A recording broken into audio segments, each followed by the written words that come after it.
কে হবে নেপালের নতুন প্রধানমন্ত্রী? রাস্তায় তরুণদের উত্তাল স্লোগান আর সোশ্যাল মিডিয়ার ঝড় এখন দেশের রাজনৈতিক মানচিত্র বদলে দিচ্ছে। ঠিক যেমনটা আমরা 2024 সালের জুলাই আগস্টে বাংলাদেশে দেখেছিলাম, যেখানে তরুণরা ন্যায়ের দাবি আর পরিবর্তনের স্বপ্নে আন্দোলনে নেমে আসে আর অচল হয়ে যায় রাজধানীর রাস্তাঘাট। আজ নেপালও দাঁড়িয়ে আছে এক অনিশ্চিত মোড়ে। নতুন নেতৃত্বের খোঁজে উত্তেজিত দেশটির প্রতিটি প্রান্ত, আর সেই খোঁজই আমাদের মনে করিয়ে দিচ্ছে যে কোনো সমাজে তরুণদের কণ্ঠ আর স্বাধীনতার প্রশ্নকে উপেক্ষা করলে রাজনৈতিক মানচিত্র রাতারাতি বদলে যেতে পারে।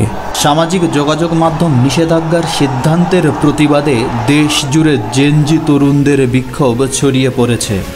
কয়েকদিনের শান্তিপূর্ণ সমাবেশ হঠাৎ পরিণত হয় রক্তাক্ত সংঘর্ষে।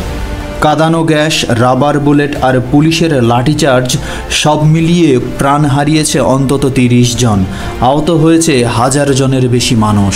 এই আন্দোলনের চাপে পদত্যাগ করেছে প্রধানমন্ত্রী কেপি শর্মা ওলি। তরুণদের দাবি সাবেক প্রধান বিচারপতি সুশীলা কার্কিকে অন্তর্বর্তী প্রধানমন্ত্রী হিসেবে নিয়োগ দিতে হবে। তিনি ইতিমধ্যেই প্রস্তাব গ্রহণ করেছে বলে জানা গেছে। সেনাবাহিনী ও বিক্ষোভকারীরা এখন নতুন নেতৃত্বে নির্বাচনের জন্য আলোচনায় বসেছে।